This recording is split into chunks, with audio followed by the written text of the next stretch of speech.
जय शीतला माता की। स्वागत है आप सभी का मेरे राधे कृष्ण ब्रजधाम यूट्यूब चैनल पर। शीतला माता की कथा। एक बार शीतला माता ने सोचा, चलो आज देखूं धरती पर मेरी पूजा कौन कौन करता है, कौन मुझे मानता है। यही सोचकर शीतला माता धरती पर राजस्थान के डुंगरी गांव में आई और देखा कि इस गांव में मेरा मंदिर भी नहीं है और ना ही कोई पूजा करता है। माता ने विचार किया कि चलो मैं देख के आती हूँ पृथ्वी पर कौन मेरी पूजा करता है। जब वो राजस्थान के गांव में आई तो वहाँ पर देखा कि कोई भी उनकी पूजा नहीं करता। माता शीतला गांव की गलियों में घूम रही थी, तभी एक मकान के ऊपर से किसी ने चावल का उबला पानी मार नीचे फेंका। वह उबलता पानी शीतला माता के ऊपर गिरा, जिससे शीतला माता के शरीर में छाले फफोले पड़ गए। शीतला माता के पूरे शरीर में जलन होने लगी। शीतला माता गांव में इधर उधर भाग भाग के चिल्लाने लगी, अरे मैं जल गई, मेरा शरीर तप रहा है, जल रहा है, कोई मेरी मदद करो। लेकिन उस गांव में किसी ने शीतला माता की मदद नहीं करी। वही अपने घर के बाहर एक कुमारन महिला बैठी थी। उस कुमारन ने देखा, अरे यह बूढ़ी माई तो बहुत जल गई है, इसके शरीर पे तो फफोले पड़ गए हैं, इसके शरीर पे तो बहुत सारे जख्म हो गए हैं। उस कुमारन ने देखा, माई तो बहुत ज़्यादा जल गई है, इसके पूरे शरीर में तपन हो रही है, इसके पूरे शरीर में छाले फफोड़े पड़ गए हैं, यह तपन सहन नहीं कर पा रही। तब उस कुमारन ने कहा, माँ तू यहाँ आकर बैठ जा, मैं तेरे शरीर के ऊपर ठंडा पानी डालती हूँ। कुमारन ने उस बूढ़ी माई पर खूब ठंडा पानी डाला और बोली, माँ मेरे घर में रात की बनी हुई राबड़ी रखी है, थोड़ा दही भी है, तू दही राबड़ी खा ले। जब बूढ़ी माई ने ठंडी ज्वार के आटे की रबड़ी और दही खाया, उसके शरीर को ठंडक मिली।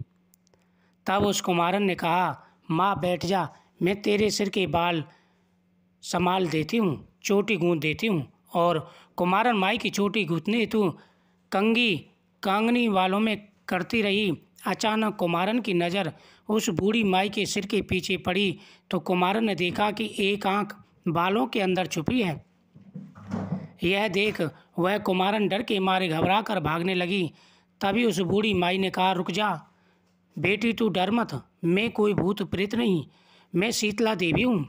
मैं तो इस धरती पर देखने आई कि मुझे कौन मानता है, कौन मेरी पूजा करता है।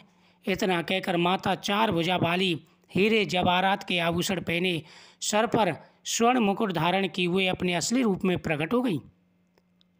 माता के दर्शन कर कुमारन सोचने लगी, अब मैं गरीब इस माता को कहाँ बैठाऊँ। तब माता बोली, बेटी तू किस सोच में पड़ गई। तब उस कुमारन ने हाथ जोड़ कर के आंखों में आंसू बहाते हुए कहा, माँ मेरे घर में चारों तरफ दरिद्रता है, बिखरी हुई है, मैं आपको कहाँ बैठाऊँ।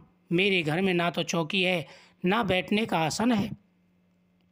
तब शीतला माता प्रसन्न होकर उस कुमारन के घर पर खड़े हुए गधे पर बैठकर एक हाथ में झाड़ू दूसरे हाथ में डलिया लेकर उस कुमारन के घर में दरिद्रता को झाड़कर डलिया में भरकर फेंक दिया और उस कुमारन से कहा, बेटी मैं तेरी सच्ची भक्ति से प्रसन्न हूँ, अब तुझे जो भी चाहिए मुझसे वरदान मांग सकती है। कुमारन ने हाथ जोड़कर कहा, माता मेरी इच्छा है, अब आप इसी डुंगरी गांव में स्थापित होकर यहीं रहो और जिस प्रकार आपने मेरे घर की दरिद्रता को अपने झाड़ू से साफ कर दिया, दूर किया, ऐसे ही आपको जो भी होली के बाद की सप्तमी को भक्ति भाव से पूजा कर आपको ठंडा जल, दही व बासी ठंडा भोजन चढ़ाए, उसके घर में दरिद्रता को साफ करना और आपकी पूजा करने वाले नारी जाति महिला का अखंड सुहाग रखना, उसकी गोद हमेशा भरी रखना। साथ ही जो पुरुष शीतला सप्तमी को नाई के यहाँ बाल ना कटवाए, धोबी को कपड़े धुलवे ना दे और पुरुष भी आप पर ठंडा जल चढ़ाएं, नारियल फूल चढ़ाकर परिवार सहित ठंडा बासी भोजन करें, उसके काम धंधे व्यापार में कभी भी दरिद्रता मत आने देना।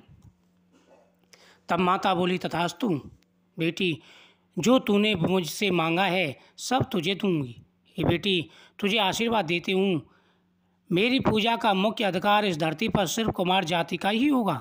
तभी उसी दिन से डुंगरी गांव में शीतला माता स्थापित हो गई और उस गांव का नाम हो गया सील की डूंगरी। सील की डूंगरी भारत का एकमात्र मुख्य मंदिर है। शीतला सप्तमी वहाँ बहुत विशाल मेला पड़ता है। इस गाथा को पढ़ने से घर की दरिद्रता का नाश हो जाता है। घर में कभी किसी भी प्रकार की कोई परेशानी नहीं आती। वीडियो को शेयर करें, चैनल को सब्सक्राइब करें।